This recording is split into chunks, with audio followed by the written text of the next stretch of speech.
할렐루야.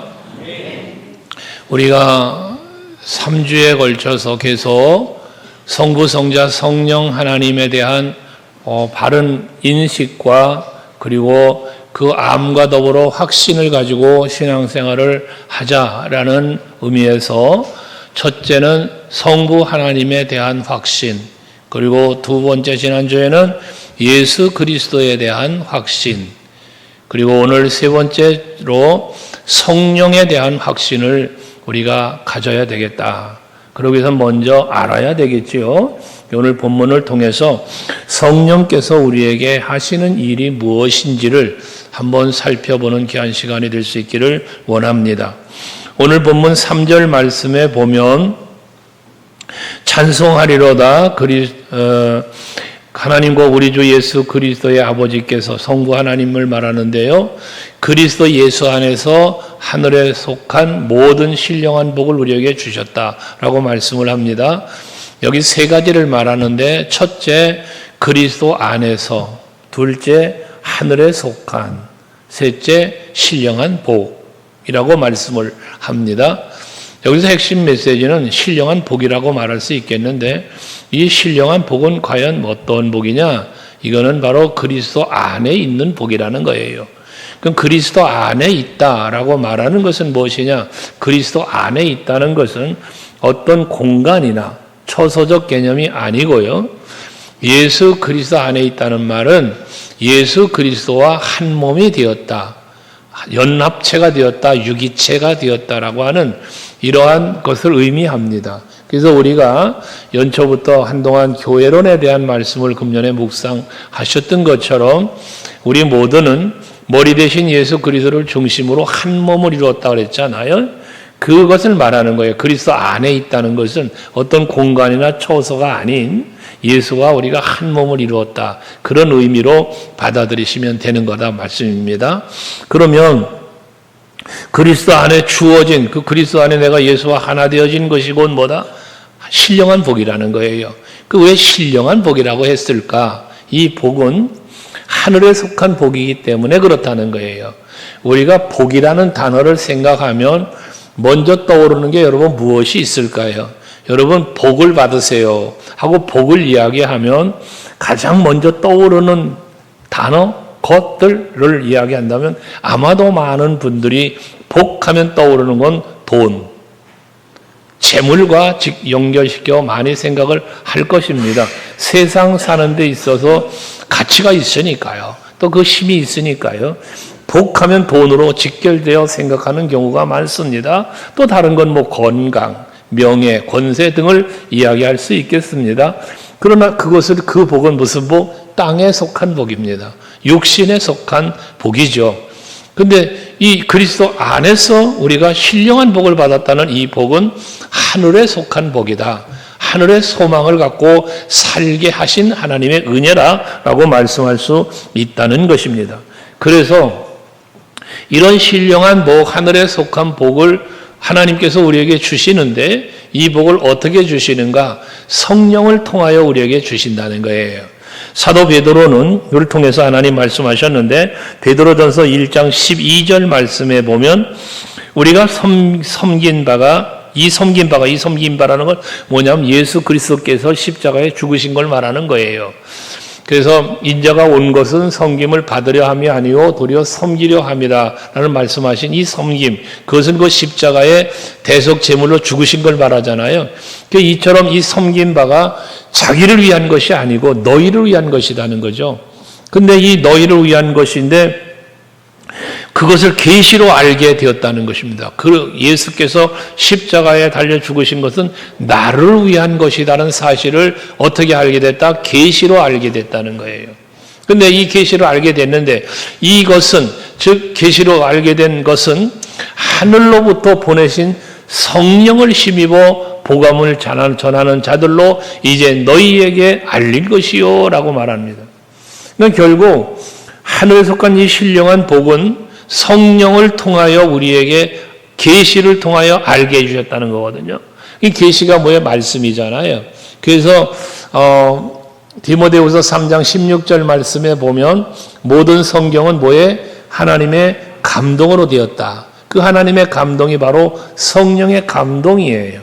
그렇게 감동으로 기록하신 이 계시의 말씀을 통하여 우리는 하나님을 알고 하나님 나라를 알고 예수를 알고 우리의 구원을 안단 말이에요. 그 십자가의 은혜와 사랑을 알게 되었단 말씀입니다.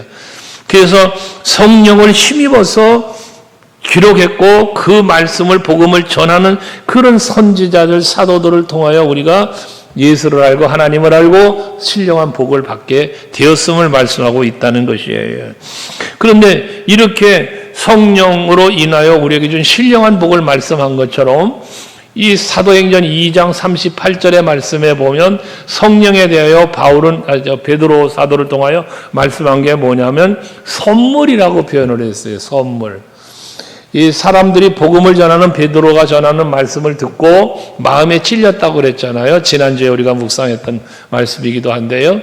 우리가 어찌할꼬 그러니까 베드로의 대답이잖아요. 너희가 각각 회개해서 예수 그리스도의 이름으로 세례를 받아라. 그래서 제사함을 받아라. 그리하면 성령을 뭐에? 선물로 받으리니. 그래서 성령을 선물이라고 표현을 했습니다. 어쨌거나 성령은 우리 가운데에 오셔서 선물로 하나님께서 우리에게 주시는 선물로 오셔서 우리로 하여금 그리스도 예수가 우리의 구원을 위하여 십자가에 피 흘리신 이 사실을 깨달아 알게 해주셨고 믿게 해주셨다는 거예요. 그래서 하늘에 속한 신령한 복을 우리가 받게 하셨고 누리게 해주셨다는 말씀이거든요. 그러니까 성령이 우리에게 얼마나 중요한 일을 하고 있는가를 말씀해주고 있단 말씀이에요. 여러분들이 신앙생활 속에 오늘 우리들은 성령 시대에 살고 있다고 그러잖아요. 그 이유가 무엇입니까? 성령에 의하여 성령 안에서 살아가는 우리들이 되어져야 하는 시대에 있다는 거예요. 성부 시대는, 성자 시대는 예수님을, 하나님을 직접 우리가 대면했던 선지자들이나 사도들이나 그를 만났지만 오늘 우리들은 성부 하나님을 직접 대면할 수 없잖아요. 성자 예수님을 만날 수도 없죠. 다만 무엇으로만 만납니까? 말씀으로만. 그 말씀을 통해서 만남을 중재하시고 또 그에 대해서 알게 하시고 그 계시를 통하여 모든 것을 깨닫게 하시는 분이 누구다? 성령이시다. 그래서 우리들은 지금 이 시대에 어떤 시대에 산다? 성령 시대에 산다는 것입니다. 그래서 에베소 2장 뒤에 이제 2장 22절 말씀에 보면 사도 바울은 이런 통하여 하나님 말씀하시는데 같이 한번 읽어볼까요? 이거요? 시작. 너희도 성령 안에서 하나님이 거하실 초소가 되기 위하여 그리스도 예수 안에서 함께 지어져 가느니라. 여러분들이 성령 안에서 뭐가 된다? 하나님이 거할 초소가 된다. 우리가 하나님이 거할 초소가 되어지는데 성령 안에서 된다는 거예요. 그럼 성령 안에서 어떻게 되죠? 그리스도 예수 안에서 함께 지어져 간다. 성령 안에서 그리스도 예수 안에서. 이거 동일한 의미 속의 말씀을 하고 있어요. 어쨌건 중요한 것은 내 안에 누가 계시게 한다? 하나님의 거처가 되게 한다.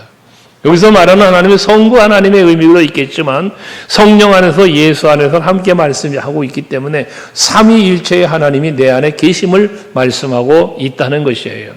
여러분 안에는 하나님이 계시는 처소가 돼야 되겠는데 이 처소가 되기 위해서 우리는 어떻게 해야 될 것인가? 하늘에 속한 신령한 복을 받을 수 있는 우리가 되어져야 된다는 얘기잖아요.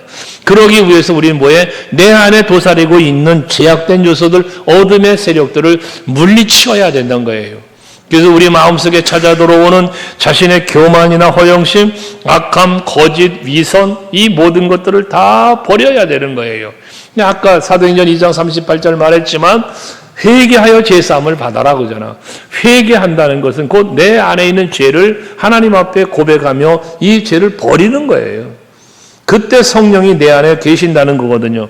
이것처럼 내가 하나님이 거하는 거처, 처소가 되지 못하면 이 신령한 복을 누릴 수 없다는 것이죠. 반대로 말하면 내 안에 성령이 계시고 예수가 거하시면 신령한 복을 누리게 되어진다는 것이죠.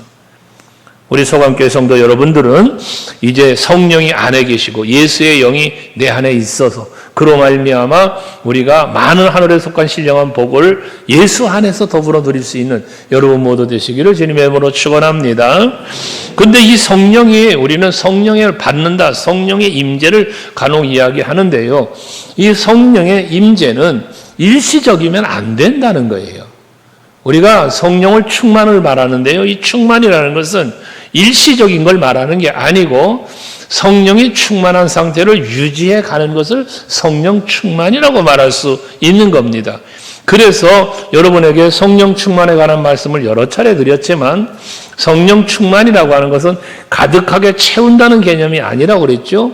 성령을 가득하게 채운다가 아니라 성령 안에 내가 거하는 거예요. 그래서 이 성령 충만을 in the spirit이라고 말하는 거예요. 성령 안에 내가 성령 안으로 들어가는 거예요. 그리고 by the spirit 해서 성령에 의해서 산다. 즉 성령에 이끌리고 성령의 지배를 받고 그렇게 사는 걸 말하는 거예요. 그래서 성령 충만이라는 말을 성령의 이루심, 충만이라는 말은 이루셨다는 의미도 해석을 하는 거예요. 성령이 이루고자 하시는 일에 내가 어떻게 돼? 쓰임 받는 거예요. 성령의 지배를 받고 성령에 이끌려서 성령이 계획하시고 이루시고자 하는 그 일을 내가 그 자리에 함께 가는 거예요. 이게 성령 충만이라는 겁니다. 그래서 또 다른 성령 충만이라는 의미는요, 성령의 충만을 계속해서 받으라는 의미가 있는 거예요. 계속해서, 항상이라는 의미를 가지고 있어요. 그게 충만이라는 의미예요. 일시적인 게 아니에요. 잠깐 성령의 은사, 능력 또는 경험들을 할 수 있어요. 근데 그것이 성령 충만이 아니란 말이에요. 일시적인 체험이나 경험이나 깨달음이 아니라 지속되어지는 거예요. 깨닫는 것도 중요하지만 그래서 깨닫는 대로 사는 것이 중요하다는 거죠. 성령 충만한 여러분들이 되신다는 것은 성령에 의해서 살아가는 삶을 사는 것이다. 날마다 성령께 붙잡혀서 사는 것이다 라는 말씀입니다. 옆 사람에게 한번 축복합시다. 성령에 붙잡혀 삽시다. 할렐루야. 이게 성령 충만이에요. 그러면 구체적으로 성령이 나를 위하여 어떠한 일을 하시는가? 가장 먼저 생각할 것은 성령은요, 우리를 보증해 주셔요. 인치심의 일을 하시는 거예요. 그래서 성령의 인침에 대하여 뒤에 보면 13절과 14절에 말씀하고 있는데요. 오늘 에베소서 1장 13절과 14절 한번 보시면 같이 보실까요? 시작. 그 안에서 너희도 진리의 말씀 곧 너희의 구원의 복음을 듣고 그 안에서 또한 믿어 약속의 성령으로 인치심을 받았으니 이는 우리 기업의 보증이 되사 그 얻으신 것을 속량하시고 그 영광을 찬송하게 하려 하심이라. 할렐루야. 여러분, 그러면 여기서 말씀하고 있는 그 안에서 너희도라고 말씀하고 있잖아. 그 안이 어서는 그리스도 예수 아니에요. 그럼 그리스도 예수의 아니고 성령 아닌데 그것은 결국 그 안은 무엇으로 다 바꾸고 말할 수 있냐면 하나님의 언약의 말씀 안에서라고도 말할 수 있는 거예요. 하나님이 언약을 하셨어요. 무슨 언약? 우리의 구원에 대한 언약을 하셨어요. 그리스도 예수를 통한 구약의 메시아 통한 우리의 구원을 약속을 하셨어요. 근데 그 약속하신 것을 하나님이 이루시어 가는 건데 그 이루어 가신 것에 대한 우리의 구원에 대한 확증, 보증, 인치심이란 단어를 오늘 썼는데요. 그런 역할을 성령이 하신단 말이에요. 하나님의 언약 속에서 우리를 향한 하나님의 확고한 언약, 우리가 하나님의 사람이 되고 자녀가 되고 하나님의 백성이 되고 영원한 하나님의 나라를 누리며 살 수 있음에 대한 하나님의 언약은 이사야 선지자를 통하여 말씀하신 바가 있어요. 이사야서 43장 1절 말씀을 보시면 같이 한번 읽읍시다. 시작.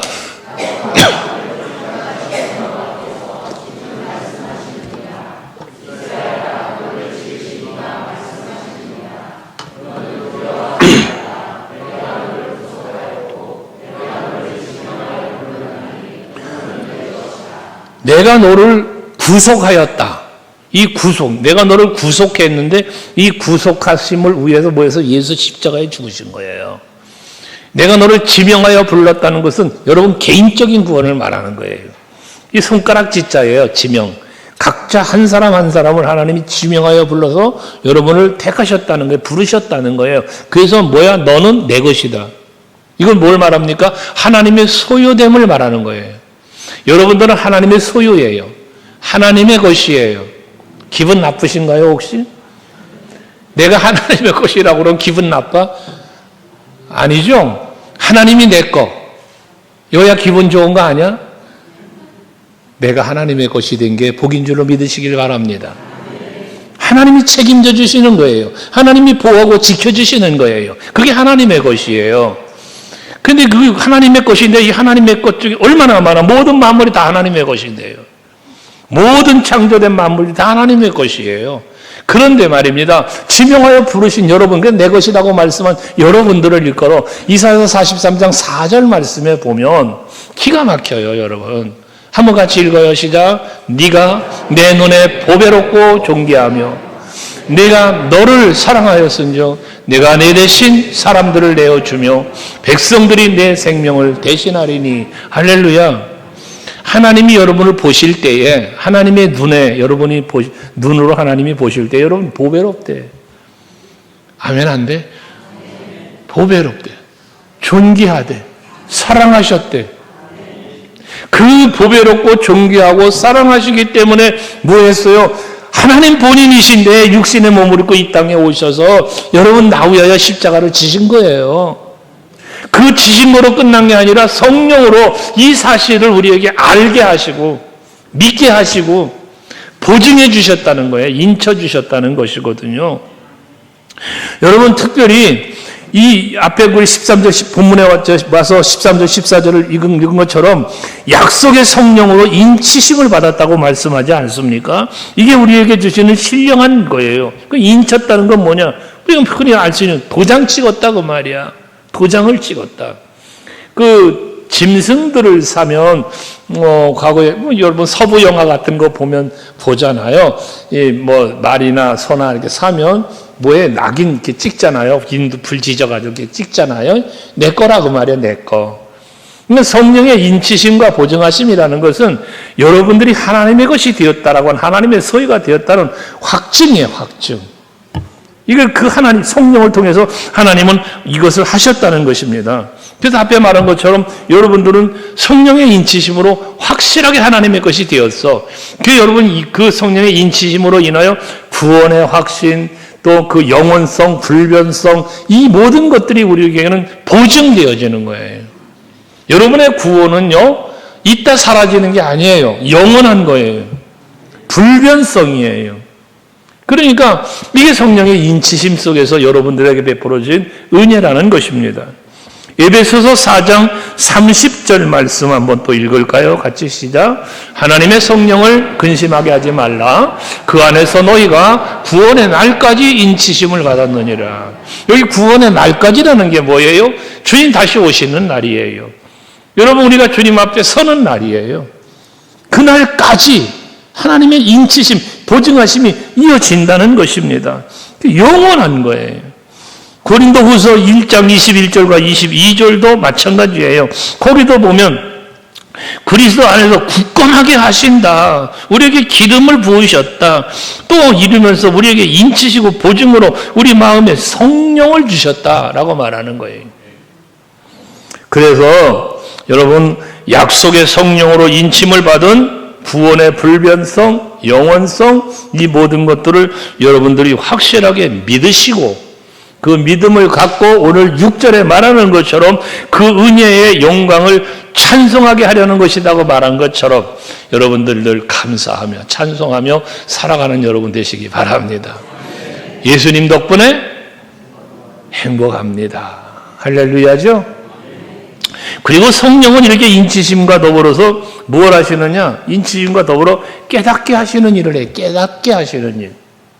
그래서 성령은 우리에게 성경의 기록을 어떻게 했다고 그랬어? 아까 디모데후서 3장 16절 말씀처럼 성령의 감동으로 성경을 기록했다고 그랬잖아요.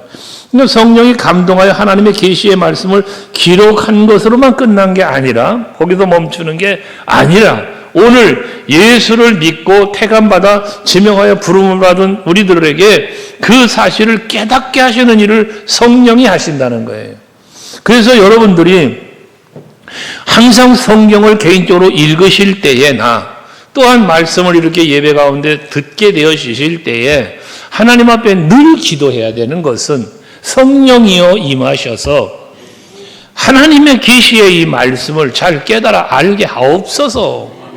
왜 나에게 이 말씀을 주시는지, 내가 이 말씀을 어떻게 받고 어떻게 이 말씀을 통하여 살아가야 할지를 깨닫게 하시고 그 깨달은 대로 살 수 있게 주옵소서를 늘 기도해야 되는 거예요. 사도 바울은요, 뒤에 16절 이하의 말씀에 보면 항상 기도할 때 기억을 하고 너희로 말미암아 감사하기를 그치지 않고 늘 저들을 위해서 에베소 교회를 위하여 기도할 때 감사함으로 기억하면서 저들을 위해서 기도했다는 거예요. 무슨 기도를 했느냐? 17절부터 19절 쭉 한번 읽을까? 시작. 우리 주 예수 그리스도의 하나님 영광의 아버지께서 지혜와 계시의 영을 너희에게 주사 하나님을 알게 하시고, 여러분 지혜와 계시의 영이 뭐예요? 성령이요. 지혜와 계시의 영을 너희에게 주어서 뭐해? 하나님을 알게 하시고 해요. 성령이 여러분에게 임하여 그 성령의 역사 속에 깨닫게 하심으로, 지혜와 계시의 영이 내 안에 와서 깨닫게 하심으로 하나님을 알아가는 거예요. 예수를 알아가는 거예요. 다음 이어서 18절 같이 시작. 너희 마음의 눈을 밝히사 그의 부르심의 소망이 무엇이며 성도 안에서 그 기업의 영광이 풍성함이 무엇이며, 여기 무엇이며 했는데요, 거기에 뭐라 그랬어? 마음의 눈을 밝히사. 누가? 성령이. 지혜의 영, 계시의 영이 내 안에 와서 나를 깨닫게 하셔서 하나님을 알게 하심으로 뭐가 열려? 마음의 눈을 밝힌다고 했는데, 이 마음의 눈을 다른 걸로 말하면 믿음의 눈이요. 여러분의 마음의 눈이 열리고 믿음의 눈이 열려서 하나님을 알아가는 거예요. 더 알아가는 거예요. 그의 부르심의 소망이 무엇이며 성도 안에서 그의 영광이 풍성이 무엇인지를 알게 하기를, 성령이 그렇게 하기를 기도하는 거예요. 마지막 19절 시작. 그의 심의 위력으로 역사하심을 따라 믿는 우리에게 베푸신 능력의 지극히 크심이 어떠한 것을 너희로 알게 하시기를 구하노라. 그러니까 성령은 알게 하시기를 구하노라. 알게 하시기를, 계속 알게 하시기를 해요. 누가? 성령이. 그러니까 여러분요, 말씀을 듣는 가운데 깨달음이 있어 은혜가 될 때가 있죠. 말씀을 듣다 보면 깨달아져. 그래서 그것이 은혜가 돼. 깨달아져. 그래서 회개도 해. 이게 성령이 하시는 일이란 말이요. 근데 말씀을 아무리 들어도 깨달아지지를 않고 육체적 세상적 감정으로만 받다 보니 시험도 들고 그러는 이유가 무엇일까? 그런 사람들은 성령이 충만하지 못한 거예요. 성령이 충만한 사람은 그 성령의 조명을 받아요. 깨닫게 하신단 말이에요. 그래서 그 깨달음 때문에 마음을 찢고 옷을 찢고 회개하고, 아까 사도행전 2장 8절 말했잖아. 회개하여 제사함을 받으면 성령을 선물로 받는, 성령을 선물로 받는다. 우리 성도 여러분들, 항상 성령이 내 안에 계셔서 깨닫게 하심 속에서 하나님을 알아가고 그 뜻을 알아가고, 성경이 말씀하는 그 의미 속에 우리가 알음을 통하여 믿음이 생기고 소망이 생기고 하나님을 더 사랑하는 그런 여러분들 될 수 있기를 축복합니다. 사도 바울의 기도는 단순히 자기가 필요한 것 또는 하나님의 도움을 바라는 그런 기도가 아니었어요. 우리는 많은 부분을 기도할 때 내가 필요한 걸 구하죠. 하나님 나 도와주세요. 나 이거 필요합니다. 우리의 필요를 구할 때가 많아요. 근데 지금 사도 바울의 기도는 나의 필요를 구한 게 아니라 성령의 역사 속에서 지혜와 계시의 영을 주셔서 하나님을 알고 그 뜻을 알고 하나님의 영광을 드러낼 수 있게 해달라는 기도를 하고 있다는 겁니다. 오늘 우리가 살아가는 삶 속에도 바로 이러한 기도를 해야 되는 거예요. 왜? 우리에게 주신 하나님의 말씀이 하나님을 알려주신 계시니까, 하나님의 나라를 알려준 계시니까, 성령을 통하여만 이것을 알 수 있으니까 사모하며 성령의 임재를 기도하고 깨닫게 하시기를 간구하는 여러분들이 되셔야 한다는 것입니다. 그래서 앞에 말한 것처럼 마음의 눈을 밝히고 부르심의 소망을 알게 하고 기업의 영광의 풍성함을 알게 하는 것, 이것이 곧 그것을 깨달아 알게 될 때 이것이 여러분 성도로서 그리스도인으로서의 삶을 올바르게 살아갈 수 있도록 이끄시는 역할을 한다는 것이거든요. 우리는 성령이 아니면 하나님의 말씀인 성경을 알 수도 없고 깨달을 수도 없고 믿을 수도 없는 거예요. 그러므로 우리에게도 기록하신 성경의 말씀을 더 잘 알 수 있도록 지혜와 계시의 영을 부어달라고 사도 바울처럼 기도할 수 있는 여러분 되시기를 바랍니다. 또 하나 성령이 우리에게 하시는 일은 뭐냐? 능력을 주신다는 거예요. 능력을 주신다. 사도 바울은 내게 능력 주시는 자 안에서 내가 모든 것을 할 수 있다고 말씀하고 있는데요. 그 능력 주시는 자가 누구냐? 성령이시라는 거예요. 그래서 그는 에베소 5장 18절에서 뭐해? 성령 충만을 받으라 라고 말씀하고 있는 것입니다. 여러분이 성령을 충만하게 받으면 그것이 곧 뭐가 된다? 능력이 되는 거예요. 능력. 여러분 능력 있는 신앙생활 하시기를 바라는데 에베소 3장 말씀에 보면 15절 이하의 19절까지 말씀인데요.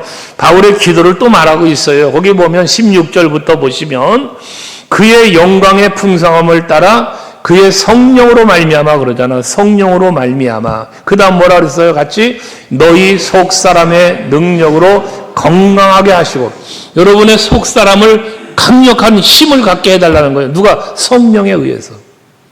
속사람이 강건해진다는 것이 곧 뭘까? 이게 믿음이에요.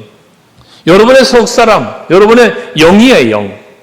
여러분의 영이 강건해질 수 있는 비결은 성령에 의해서 가능하다. 이걸 성령 충만이라고도 말씀하고 있는 것 아니겠어요? 속사람을 강건하게 한다. 뿐만 아니라 다음 절 읽어보면 18절 믿음으로 17절인가? 믿음으로 말미암아 그리스도께서 너희 마음에 계시게 하시옵고 너희가 사랑 가운데서 뿌리가 박히고 토가 굳어져서, 여러분 거기 표현된 대로 말하면 마음에 계셔서 뭐한다? 사랑 가운데 뿌리가 박히고 또 터가 굳어져서, 뿌리가 박힌다, 터가 굳어진다. 흔들림이 없는 신앙, 흔들림이 없는 믿음, 이게 힘이에요. 힘. 성령이 바로 여러분들에게 그런 힘을 주신다는 거예요. 성령이 충만한 사람은 믿음이 흔들리지 않아요. 무너지지 않아요. 예수께서 마태복음 7장에 보면 모래 위에 지은 집, 반석 위에 지은 집을 말씀하시지요. 성령이 충만한 사람은 반석 위에 집을 짓는 것 같아서 비바람이 불고 풍랑이 일고 해도요 무너지지 않는 거예요. 여러분 언젠가 몇 주 전에 말씀드렸지만 우리는 이기는 신앙생활 말씀드린 바 있죠. 이래서 저래서 어떤 연고로든지 무너지는 신앙생활하는 사람이 많아요.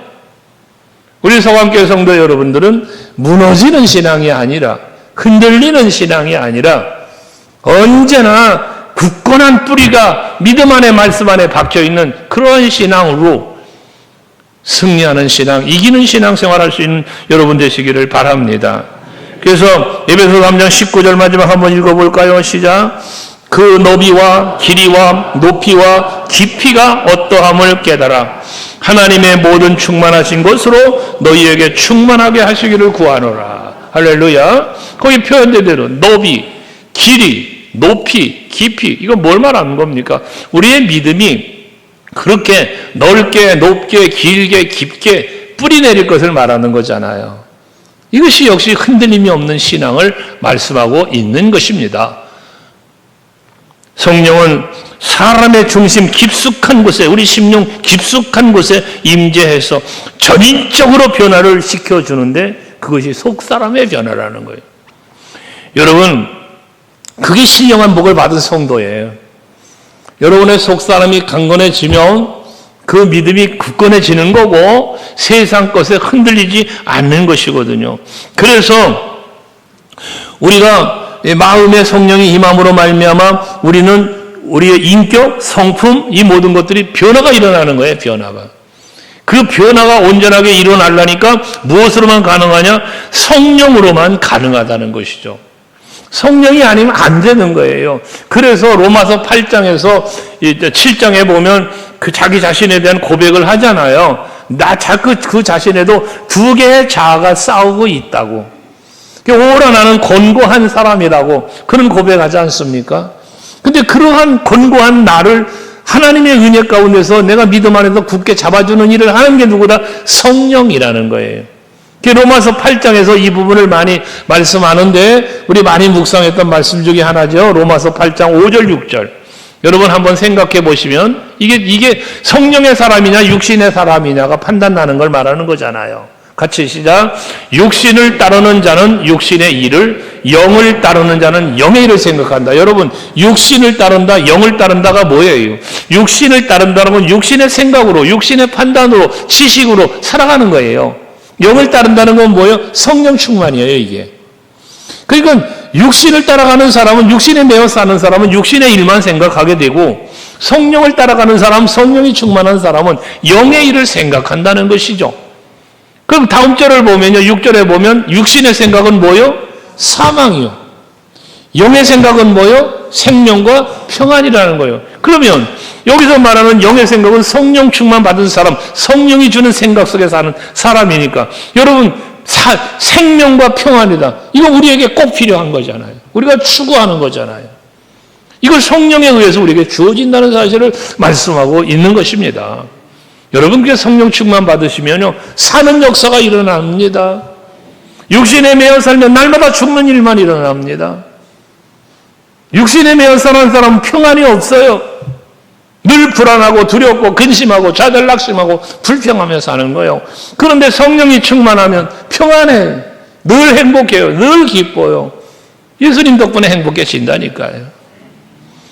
그래서 바울은 뒤에 로마서 8장 26절에 보면 성령은 우리의 연약함을 아신다잖아요. 여러분의 연약함을 아신다는 거예요, 성령이. 그래서 우리를 위하여 친히 간구하신다는 거예요. 탄식으로. 연약함을 아시니까 서강교회 성도들아 어찌 이렇게 연약한 상태에 빠져 있는고 강해져야 되지 않겠냐, 담대해야 되지 않겠냐, 하나님의 뜻 좀 알고 그 뜻에 합당해 살아야 되지 않겠냐. 성령이 탄식하며 기도하신다네요. 그러면 여러분 생각해 볼 것은 성령이 탄식하고 기도하는 게만 내버려두면 되겠는가? 아니잖아요. 내가 기도하면 되잖아요. 여러분이 기도하시면 되잖아요.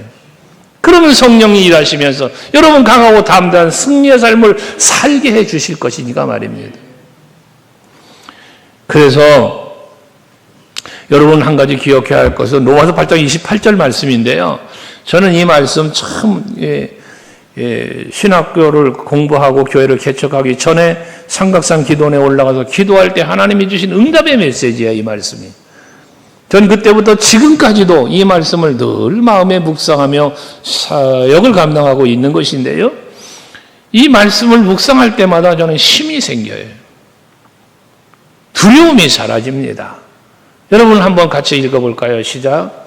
우리가 알거니와 하나님을 사랑하는 자 곧 그의 뜻대로 부르심을 입은 자들에게는 모든 것이 합력하여 선을 이루느니라. 할렐루야. 여러분 모든 것을 합력해서 뭘 이루어? 선을 이루신다. 여기서 말하는 선은 하나님의 뜻이 이루어지는 거예요. 그 하나님의 뜻 속에는 너희를 향한 나의 생각은 재앙이 아니라 평안이라 하신 것처럼 하나님의 뜻이 이루어지는 것은 그건 여러분에게 평안이요, 범사가 잘됨입니다. 할렐루야. 그럼 어떠한 사람에게 이렇게 모든 것을 합력하여 선을 이루시는가? 첫째, 하나님을 사랑하는 자라고 했습니다. 여러분 하나님 사랑하시지요? 하나님을 사랑한다는 것은요, 하나님의 말씀대로 사는 사람이에요. 예수님이 말씀하셨잖아요. 나의 계명을 지키는 자라야 나를 사랑하는 자라고. 베드로야 너 나 사랑하냐? 아시잖아 주님. 그럼 내 양 먹여야지. 무슨 얘기예요? 너 여기서 고기 잡고 있으면 안 돼. 나 사랑한다며. 그럼 너가 할 일은 이게 아니야. 내 양을 먹여라. 라는 것이잖아요. 근데 하나님을 사랑하는 사람은 하나님의 뜻을 이루고 하나님의 계명을 지켜 행하는, 말씀에 순종하는 삶을 사는 사람이 하나님을 사랑하는 거라는 거예요. 그런 의미에서 여러분 하나님 사랑하시나요? 아까보다 화면이 작아지잖아. 내가 말씀에 순종하고 사는가라는 잣대를 놓고 보면 그러지 못한 우리의 모습을 보게 되는 거잖아요. 그게 우리의 약함이에요. 하기 때문에 성령은 우리를 위해서 탄식하며 기도한다는 거예요. 또 그의 뜻대로 부르심을 입은 자, 여러분이 예수님 택한 거 아니에요? 여러분이 교회를 택한 게 아니라고요. 성령께서 여러분을 인도하시는 거예요. 성령이 여러분을 이끄신단 말이에요. 이게 충만이라니까요. 성령의 지배를 받고 성령의 이끄심을 따라가는 것, 이게 성령 충만이란 말이에요. 그러한 사람에게 하나님은 모든 것을 합력하여 선을 이루신다는 거예요. 여러분을 향한 하나님의 모든 약속들, 모든 언약들 그대로 이루어지도록 성령님 역사에 주신다는 것입니다. 하기 때문에 우리는 이러한 하나님의 약속의 말씀을 확실하게 믿고 그 말씀으로 무장되어질 때에 모든 악의 세력, 세상의 미혹을 물리치고 이기는 신앙생활을 하는 거예요. 그래서 사도 바울을 통해서 에베소 6장 11절 말씀 그리고 13절 말씀에 보면 하나님의 전신갑주를 입어야 할 것을 말씀하고 있는 거 아닙니까? 우리가 하나님의 전신갑주를 입어야 구원의 뜨고 의의 영배, 진리의 어릿빛, 복음의 신, 여러분 이 모든 것이 다 하나님의 전신갑주예요. 근데 이 전신갑주가 뭐라? 하나님 말씀인 거예요. 말씀. 성령의 감동으로 기록한 이 말씀이 우리에게 뭐가 된다? 하나님의 전신갑주가 된단 말입니다. 그게 뒤에 보면 6장 17절에 에베소서 6장 17절에 보면 뭐라? 구원의 투구, 성령의 검, 곧 하나님의 말씀을. 근데 하나님의 전신갑주는 곧 뭐라? 하나님 말씀이라는 겁니다. 하나님의 말씀은 히브리서 4장 12절도 말하지만 하나님의 말씀은 살아있다는 거예요. 활력이 있다는 거예요. 예리한 날선 검과 같다는 거예요. 그러니까 우리의 마음과 생각 같은 판단한다는 거예요. 영과 공과 골수를 쪼개고도 남음이 있으면서 여러분을 새롭게 하고 강건하게 하고 모든 악을 물리치고 이길 수 있게 하고 하나님의 뜻을 깨달아 그 뜻대로 살게 하고 이게 전부 다 하나님의 말씀이 하는 일이라는 것입니다. 근데 그 말씀을 통하여 일하시는 분이 누구다? 성령이시다는 거죠. 그러니까 성령을 충만하게 받으면 어떤 사람이 되냐? 능력의 사람이 되는 거예요. 그래서 오직 성령이 너에게 임하시면 너희가 권능을 받고 하는 거예요. 갈라디아서 5장 22절의 이하의 말씀에 성령의 열매를 말씀하고 계시는데요. 그 성령의 9가지 열매들이 다 뭐냐? 이게 성령을 충만하게 받은 사람에게 나타나는 권능이에요. 권능. 우리 서강교회 성도 여러분들은 그 아름다운 성령의 열매는 삶이니까 성령이 충만한 삶 가운데서 아름다운 성령의 열매를 맺는 승리자의 삶, 강하고 담대함의 삶 살아갈 수 있는 여러분 모두 될 수 있기를 주의 이름으로 축원합니다. 할렐루야. 기도하시겠습니다.